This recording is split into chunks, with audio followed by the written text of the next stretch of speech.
These days, I like to compare Kick to the North Korea of the streaming world. Nobody really wants to deal with them, and usually when someone deals with them, they end up getting blown up. Now, I'm gonna be completely honest with you here. I don't like Kick streamers, man. Like, if someone came up to me and told me that they were a Kick streamer, I would just immediately have a prejudice against them that they were just a bad person. It's kind of like racism for the streaming world, actually. So you might have noticed what's been going on recently. It feels like there's a Kick streamer in the headlines every week for doing just something completely unhinged, and let me tell you, there's been a lot of headlines. Let's see, you've got Kick streamers filming women inappropriately at the gym. You've got Kick streamers sucking on other streamers' nipples unconsensually.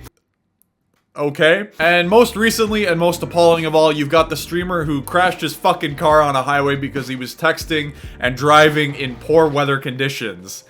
An absolute great human being. And it just really makes me think like, oh, goddamn, I really want to support Kick and all the streamers that are on that site. They all just seem like great people. God, I wish I had some extra money. I could just give them all to Kick streamers. Anyway, like I said already, I feel like there's a new headline every single week about a Kick streamer that is trying to get as much attention as possible to compensate for the attention that he didn't get from his parents when he was a child. Or she, of course. Lack of brain cell count doesn't discriminate. So I figured today, instead of looking at each and every single situation that's gone on Kick in the last little while, I figured we would take a step back and look at Kick as a whole. Look at the massive art piece that Kick has created. Now, I don't think I need to be the one to tell you this. This isn't like a fucking Picasso painting or anything like that. This is more like, what the fuck's that guy name? Yeah, that guy name. That's English. Guy who puts shit in boxes. Damien Hirst, that's it. It's a Damien Hirst-esque art piece.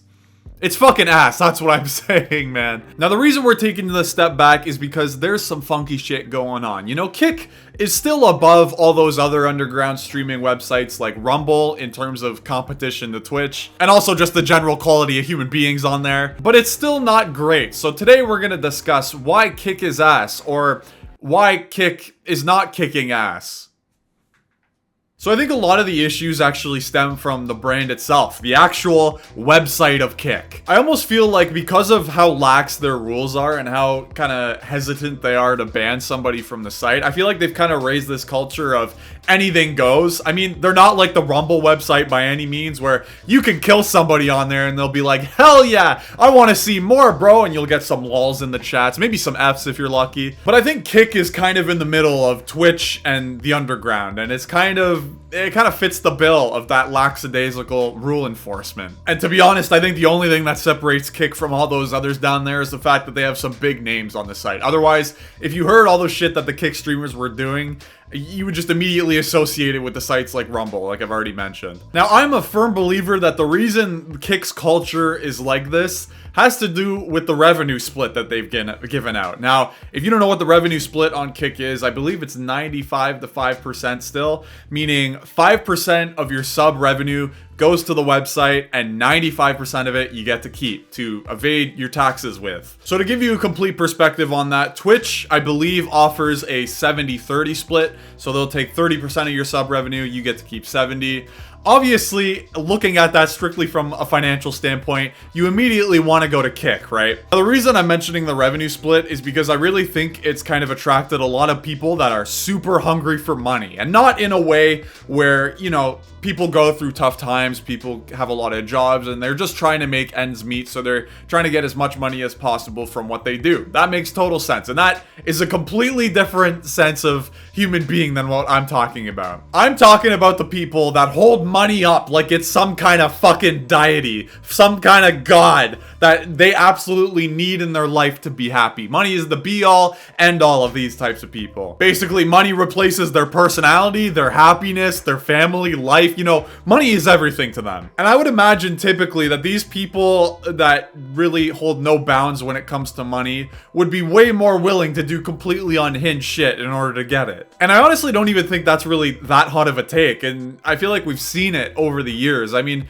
thinking even just back then to Logan Paul when he showed that dead body, that dude was the way he is now. He loves his money and he wants to do anything he can to get some attention. And it almost feels like these types of people don't have a thought process about what they're doing is wrong. It's like the lights are on, but nobody's home type beat, you know? And because of that gap in thinking, keep in mind, I'm not a psychologist. I'm just some fucking idiot on the internet. But you'll get these people that'll drum up any possible way that they can get attention and more money into their bank account. Like, for example, that streamer who sucked the other streamer's nipple.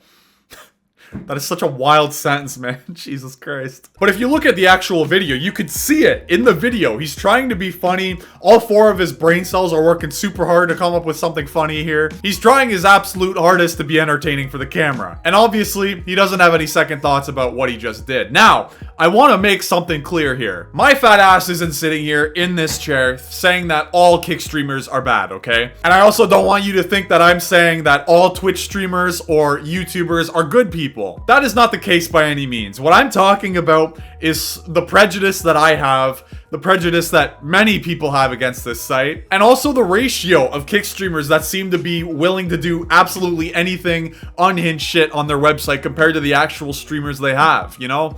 That number is absolutely insane. Like, when you compare those numbers to Twitch and YouTube, obviously Twitch and YouTube is huge in comparison to Kick. I mean, what is it, like 2.7 billion users on YouTube daily or something like that? It's nuts. But obviously, when you have a huge fucking number like that, you're gonna get some bad apples in that group. That goes with any group of human beings ever. What is it, like one in 1 million people is a serial killer or some weird statistic like that? Honestly, now that I'm thinking about it and saying stuff out loud, I wouldn't be surprised if Kick is kind of being used as a shell for casino companies to promote their gambling through their streams. I'm thinking back to how Stake kind of owns them. I believe they own them. That could be just complete speculation, but I'm pretty sure that's what's happening. And that probably makes sense as to why they've been so relaxed with enforcement of their rules and even just the type of people they have on the website, and they're not doing anything to fix it because, you know, gambling addicts don't care, man. I don't care. I'll throw my house on red. I don't fucking care. It just sucks though, because it just puts a bad rep on everybody in the streaming world, and I feel like everybody, especially in foreign countries now, probably look down on streamers because they hear about these types of Kick streamers that do just awful shit in real life, and, you know, they just immediately assume every streamer is going to be like that, which sucks because obviously that's not the case. I almost feel like it's making it more dangerous for streamers in the world because, you know, I feel like people from foreign countries are more likely to lash out at these types of people, but again, that's just speculation. This whole video is kind of speculation, but I just wanted to drop my opinion on the topic, so I'll see you guys later.